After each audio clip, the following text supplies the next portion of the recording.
We remember the rebels who changed the game, don't we? Allen Iverson, with his cornrows and tattoos, refusing to wear a suit.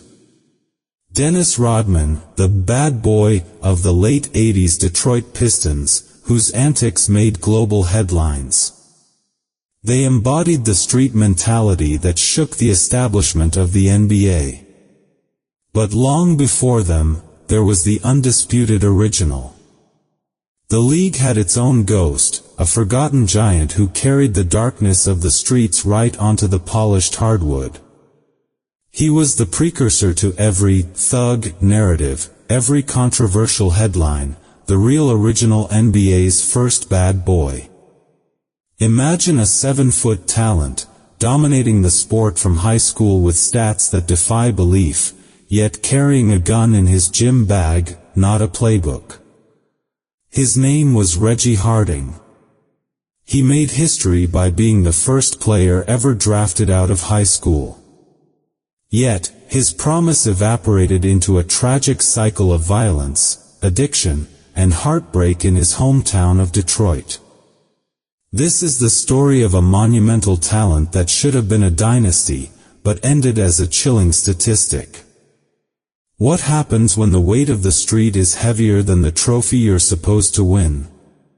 The foundation of a champion is often built on struggle, but for Reggie Harding, that foundation was shaky ground. Born May 4, 1942, in Detroit, Michigan, his journey began with a painful separation.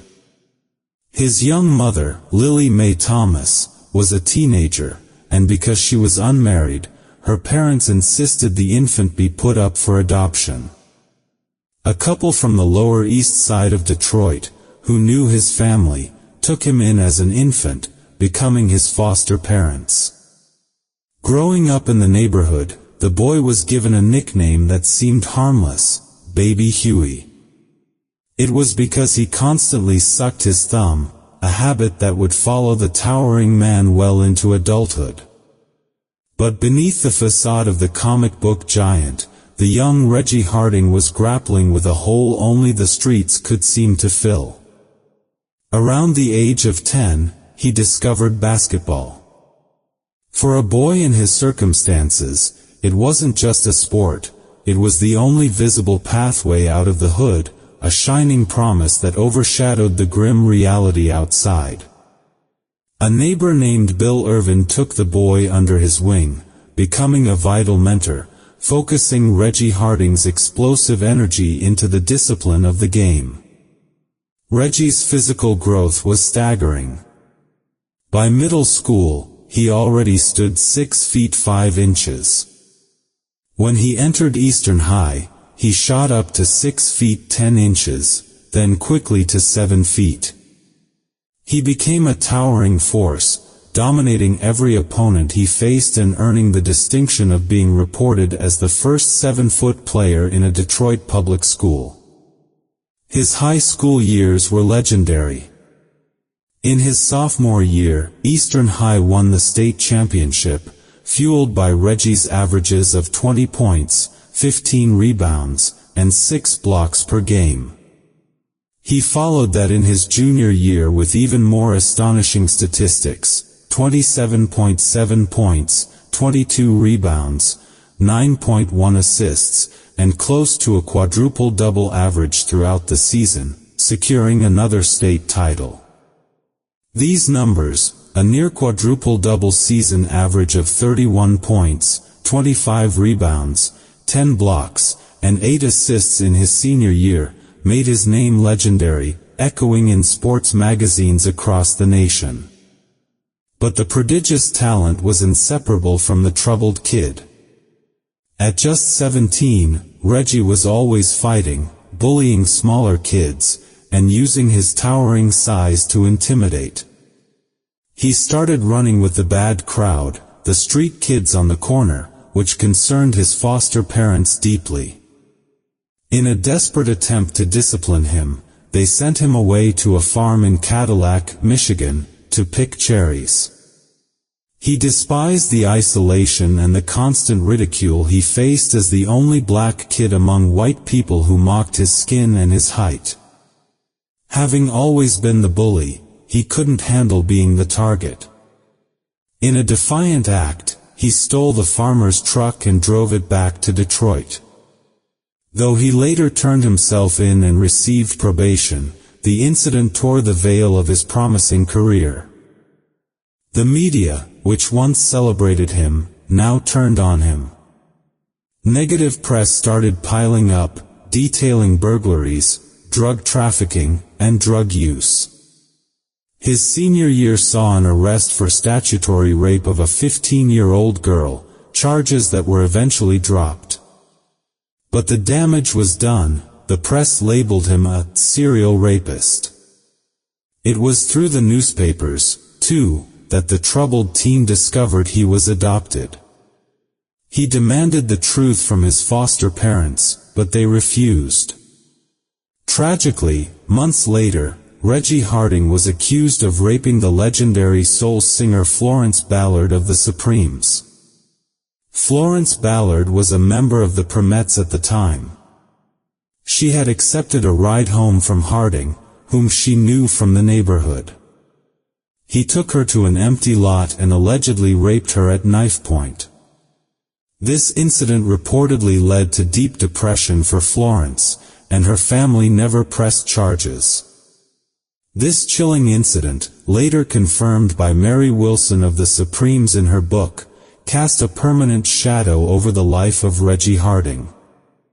Despite the chaos, Harding finished high school as the nation's top player, with every college dreaming of signing him.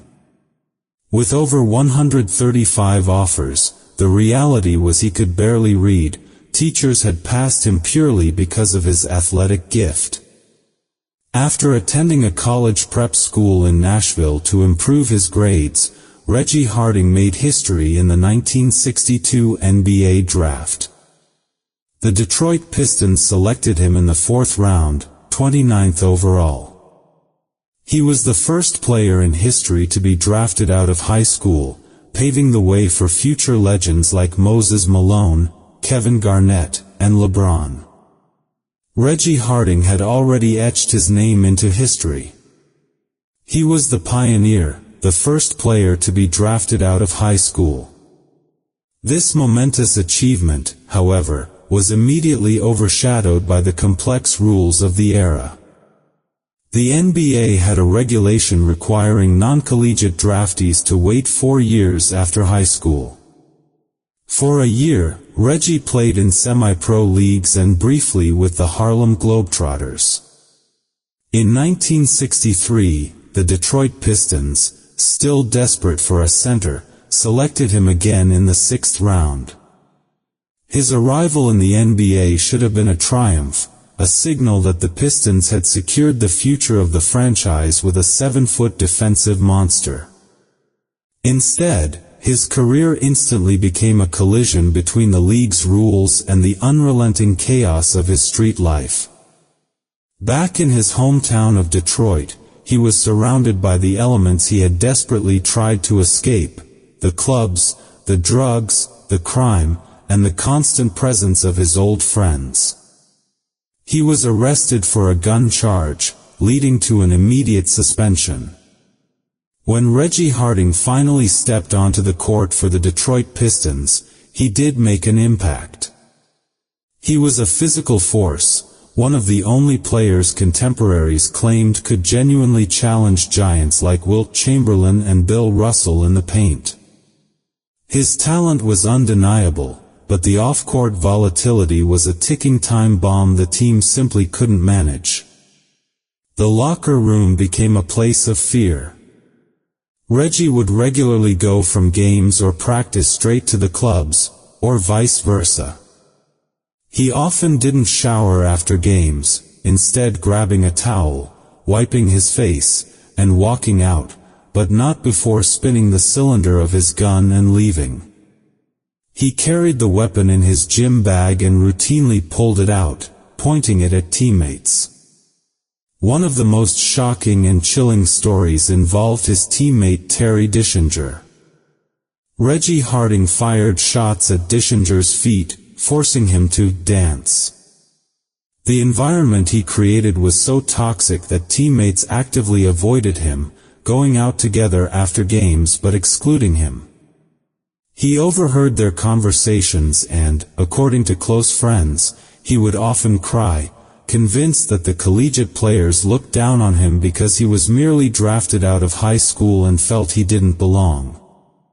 The psychological toll of his unique path amplified his deep-seated insecurities. Amidst the turmoil, he finally experienced a moment of grace. His real mother, Lily Mae Thomas, who had silently attended all his games since he started playing, finally revealed herself to his wife.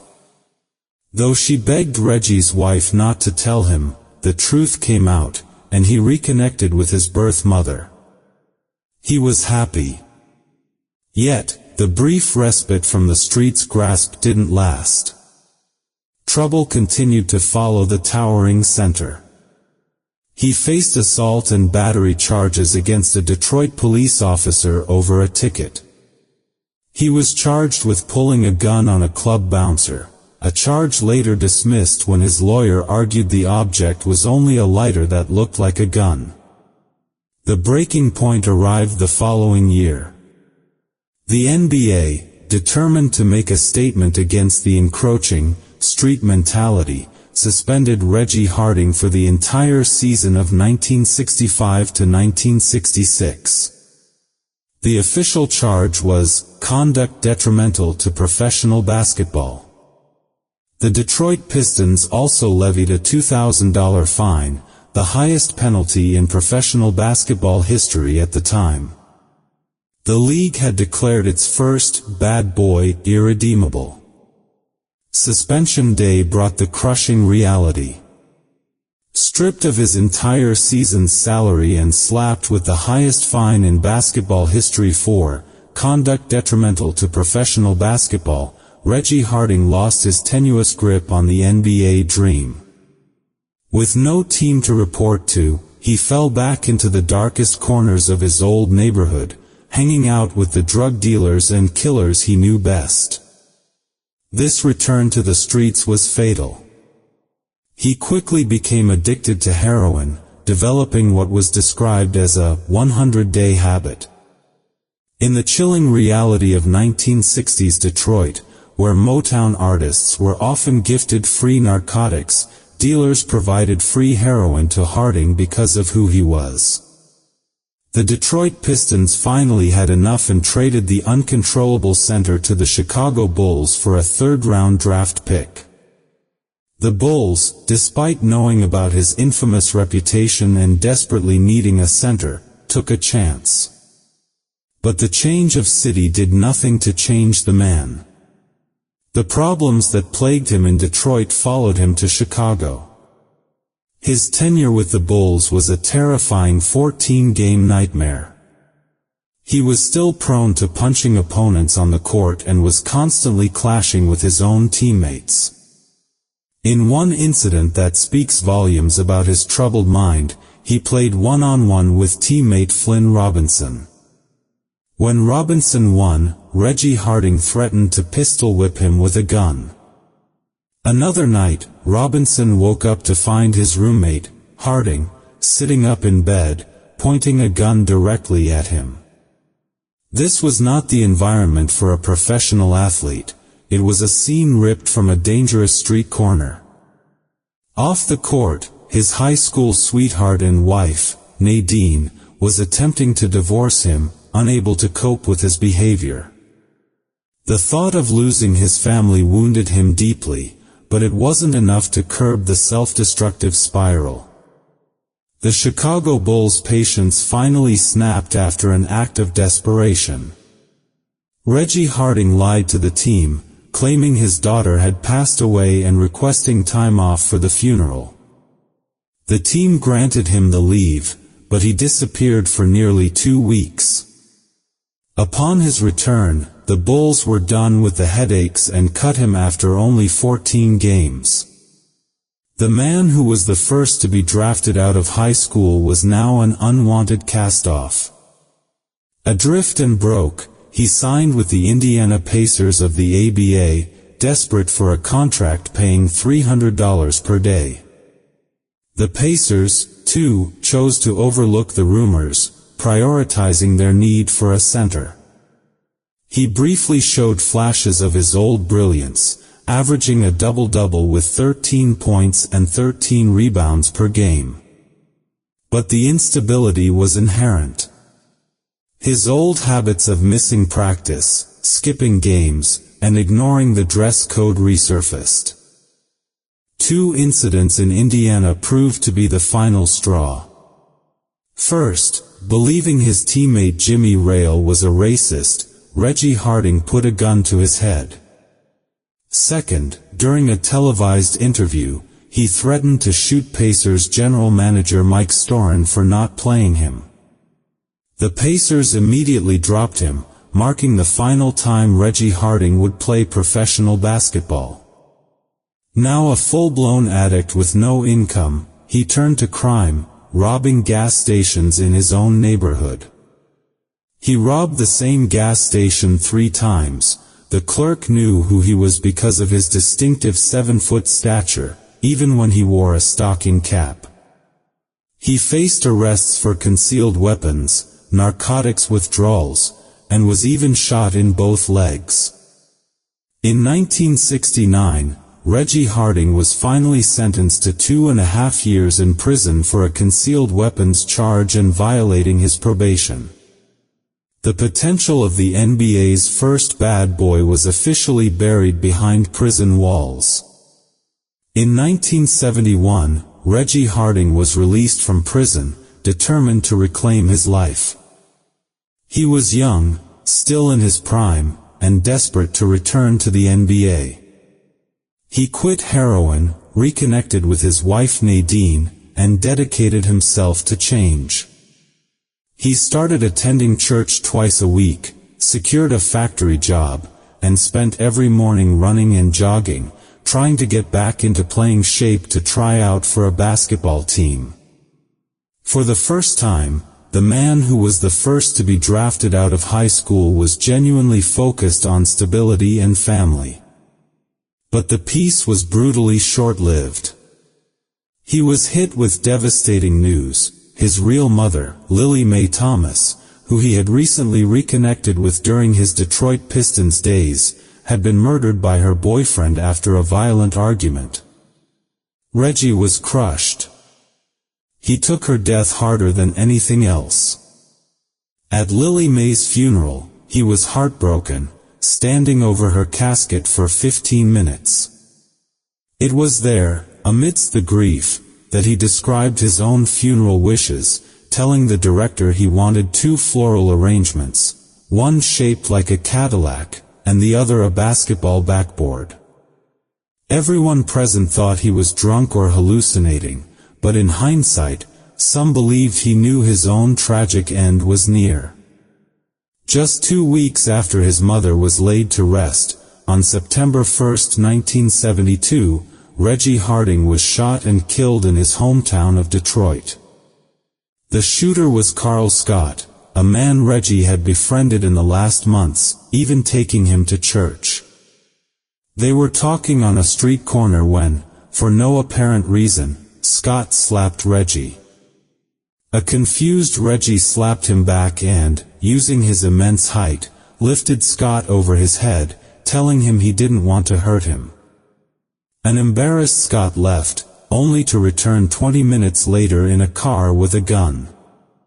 Not believing his friend would actually shoot him, Reggie jokingly told Scott, "If you shoot me, make sure it's in the head."